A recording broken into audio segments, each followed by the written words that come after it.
여러분, 혹시 이런 감정 느껴보신 적 있으신가요?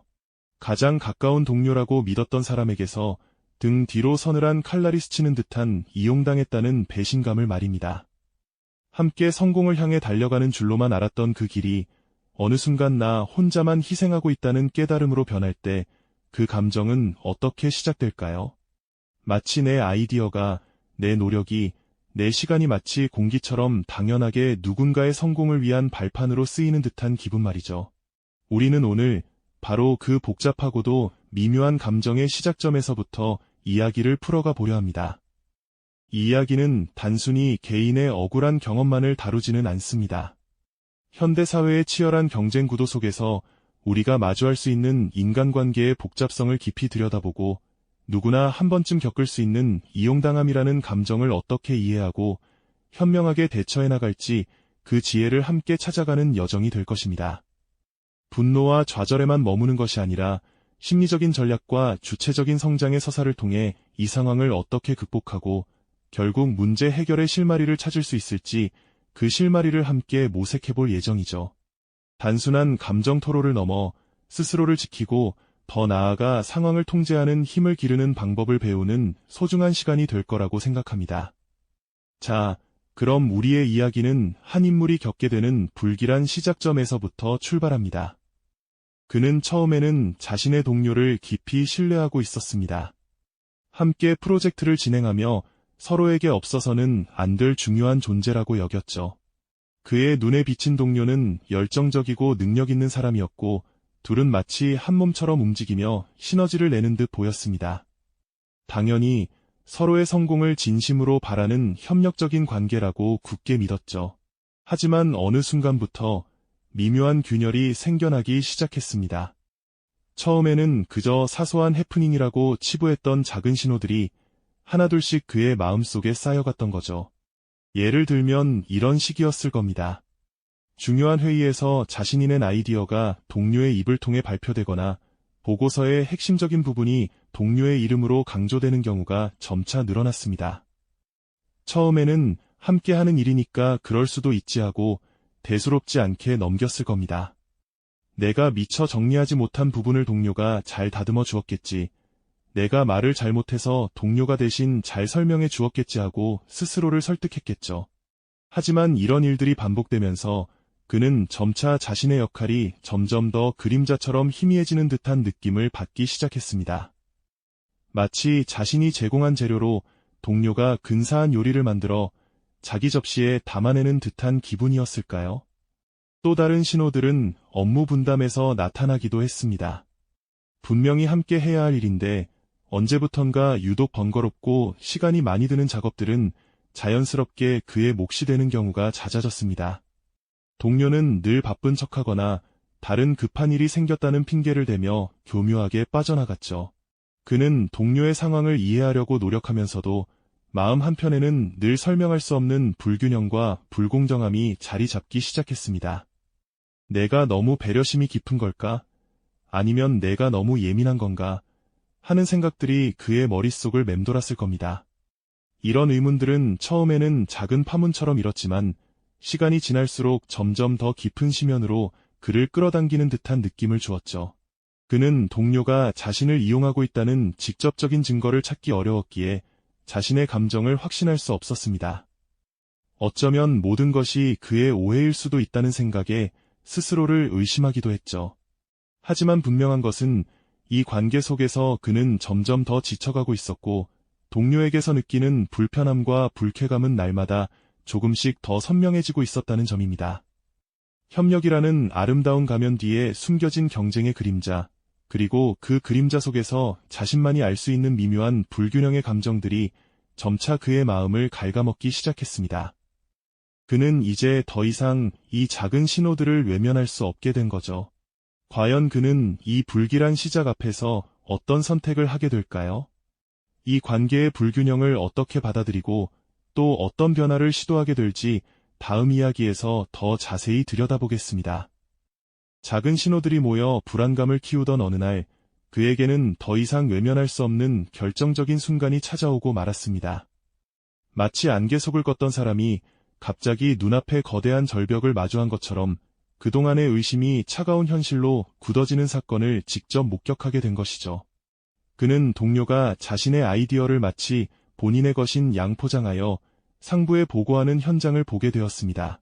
단순히 공을 나누는 수준을 넘어 핵심적인 정보의 출처를 의도적으로 왜곡하고 심지어는 자신의 노력을 깎아내리는 듯한 발언까지 서슴지 않는 동료의 모습을 보며 그의 심장은 쿵 하고 바닥으로 떨어지는 듯한 충격을 받았습니다.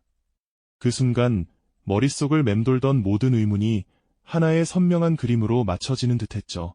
이용당하고 있었다니 정말이었구나 하는 냉혹한 깨달음이 온몸을 휘감았습니다. 집으로 돌아온 그의 발걸음은 천근만근 무거웠습니다. 현관문을 열고 들어서는 순간 익숙했던 공간마저 낯설게 느껴질 만큼 깊은 배신감과 함께 거대한 분노가 치밀어 올랐습니다. 그는 침대에 털썩 주저앉아 아무것도 없는 천장만을 멍하니 응시했죠. 눈앞에 떠오르는 것은 오직 동료의 능글맞은 미소와 자신의 공을 가로채던 비열한 모습뿐이었습니다. 내가 무엇을 잘못했기에 이런 상황을 겪어야 하는가? 왜 나는 저 사람의 의도를 미리 알아채지 못했을까? 끊임없이 자신을 탓하는 자기 비하의 감정까지 밀려들면서 그의 내면은 마치 거친 파도가 휘몰아치는 바다처럼 요동치기 시작했습니다. 아무리 생각해도 답을 찾을 수 없는 혼란 속에서 그는 밤새 잠 못 이루고 뒤척였습니다. 다음 날 아침 거울 속에 비친 자신의 얼굴은 평소보다 훨씬 초췌하고 지쳐 보였습니다. 깊게 드리워진 다크서클과 굳게 담은 입술은 전날 밤 그가 겪었던 감정의 소용돌이를 고스란히 보여주는 듯했죠.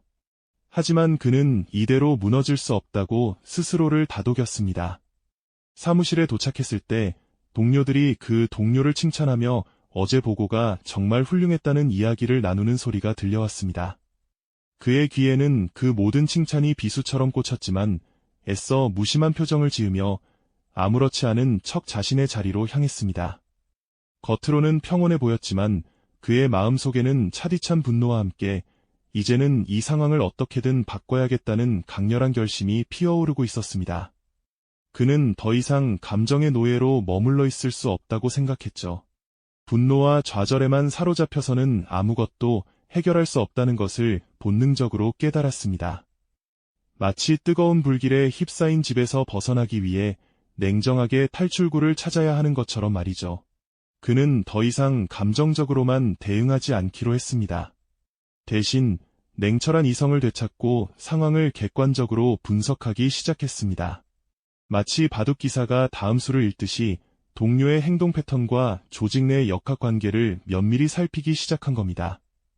그는 자신의 감정을 잠시 뒤로 미루고 오직 이성을 통해 자신을 보호하고 이 관계의 주도권을 되찾기 위한 구체적인 전략을 세우는 데 몰두했습니다.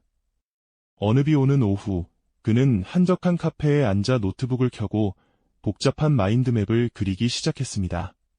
동료가 주로 어떤 방식으로 정보를 가로채는지, 어떤 상황에서 자신의 아이디어를 자신의 것으로 둔갑시키는지, 그리고 어떤 사람들이 동료의 편에 서 있는지 등을 꼼꼼하게 기록했습니다. 마치 사건을 수사하는 탐정처럼 그는 모든 가능성을 열어두고 증거를 수집하기 시작했죠. 단순한 분노를 넘어 실질적인 대응 방안을 찾는 데 집중한 것입니다. 그는 정보의 흐름을 어떻게 통제할지, 자신의 기여를 명확히 할 수 있는 증거는 무엇인지, 그리고 필요하다면 제3자의 도움을 어떻게 활용할 것인지에 대한 다각적인 계획을 세웠습니다. 가장 먼저 그는 자신의 모든 업무 결과물을 체계적으로 기록하고 정리하기 시작했습니다. 이메일, 회의록, 아이디어 스케치, 보고서 초안 등 사소해 보이는 것 하나까지도 날짜와 내용을 명확히 하여 보관했죠. 이는 마치 전투에 나서는 병사가 방패와 갑옷을 꼼꼼히 챙기는 것과 같았습니다. 언제든 자신의 공을 증명할 수 있는 확실한 물증을 확보하려는 의도였죠. 또한 동료와 협력해야 하는 프로젝트의 범위와 내용을 이전보다 훨씬 더 명확하게 정의하고 모든 소통을 문서화하는 습관을 들였습니다. 애매모호함이 상대방에게 틈을 줄 수 있다는 것을 깨달았기 때문입니다. 회의가 시작되기 전 그는 동료가 아직 알지 못하는 핵심 정보를 미리 확보하고 자신감 있는 표정으로 회의에 임하는 모습을 보이기 시작했습니다. 때로는 다른 신뢰할 만한 동료에게 은밀히 조언을 구하거나 중요한 정보를 교환하며 자신의 편을 만들기도 했습니다. 이는 마치 보이지 않는 곳에서 아군을 늘려가는 전략과 같았습니다. 이러한 노력들 덕분에 그는 점차 상황에 대한 통제감을 회복하는 듯한 느낌을 받기 시작했습니다. 더 이상 감정의 소용돌이에 휩쓸리지 않고 냉철한 이성으로 상황을 주도해 나갈 수 있다는 강한 결의가 그의 눈빛에 서려 있었죠. 이제 그는 단순한 피해자가 아닌 자신의 운명을 스스로 개척해 나가는 전략가로 변모하고 있었습니다. 이 관계의 불균형을 바로잡기 위한 그의 치밀한 계획은 이제 서서히 그 실체를 드러내기 시작한 겁니다. 과연 그의 전략은 어떤 결과를 가져오게 될까요? 그의 치밀한 계획은 이제 단순한 구상이 아닌 현실 속에서 조용히 실행되기 시작했습니다. 마치 촘촘하게 짜인 거미줄처럼 그의 전략은 보이지 않는 곳에서 서서히 동료의 움직임을 제약하기 시작했죠. 이전에는 동료의 갑작스러운 발언이나 행동에 속수무책으로 당했지만 이제 그는 한 발짝 앞서 상황을 예견하고 선수를 치는 방식으로 자신의 공을 명확히 했습니다. 예를 들어 회의에서 발표될 내용을 미리 예측하여 핵심 자료를 준비하고 자신의 아이디어를 특정 단계별로 문서화하여 공유하는 방식을 택했죠. 이는 마치 늪지대에 발을 들여놓으려는 상대의 움직임을 미리 감지하고 그 발이 닿기도 전에 단단한 징검다리를 놓아버리는 것과 같았습니다. 이런 변화는 동료에게도 감지되기 시작했습니다. 예전처럼 주인공의 아이디어를 마치 자신의 것인 양 포장하거나 미묘하게 정보를 왜곡하여 이득을 취하려는 시도가 번번이 막히는 경험을 하게 된 겁니다. 동료의 얼굴에는 당혹감과 함께 미묘한 불쾌감이 스쳐 지나갔습니다. 이전에는 쉽게 통했던 방식들이 더 이상 먹히지 않자 그는 마치 퍼즐의 조각이 하나둘 사라져가는 듯한 혼란스러움을 느꼈을지도 모릅니다. 하지만 주인공은 그런 동료의 표정 변화에 일희일비하지 않았습니다. 그저 냉철하고 침착하게 자신의 역할을 수행하며 주어진 과제를 완벽하게 마무리하는 데 집중할 뿐이었죠. 그의 태도에는 더 이상 감정적인 동요나 불안감이 없었습니다. 오직 확고한 신념과 흔들림 없는 평정심만이 자리하고 있었을 뿐입니다. 주인공의 이러한 노력들은 비단 동료와의 관계에서만 긍정적인 변화를 가져온 것이 아니었습니다. 그는 자신의 성과를 체계적으로 기록하고 공유하며 이전보다 훨씬 더 투명하고 신뢰할 수 있는 방식으로 업무를 진행했습니다. 이는 자연스럽게 주변 동료들의 인정을 이끌어냈고 상사로부터도 그의 능력을 높이 평가받는 계기가 되었죠. 이번 프로젝트는 오오 씨의 기여가 정말 컸습니다. 오 대표님께서 오오 씨의 아이디어에 크게 감탄하셨습니다. 와 같은 칭찬들이 그의 귀에 들려오기 시작했습니다. 처음에는 그저 업무를 지키기 위한 방편으로 시작했던 일들이 이제는 그의 직무 역량을 한 단계 끌어올리는 중요한 발판이 되어준 셈입니다. 그는 더 이상 과거의 상실감에 갇혀 있지 않았습니다. 오히려 그 아픔을 성장통 삼아 더욱 단단하고 견고한 전문가로 거듭나고 있었죠. 그의 얼굴에는 예전의 초조함 대신 모든 상황을 이해하고 통제할 줄 아는 사람만이 가질 수 있는 여유로운 미소가 번져 있었습니다. 마치 폭풍우가 지나간 후의 고요함처럼 그의 내면에는 깊은 안정감과 자신감이 자리 잡게 된 겁니다.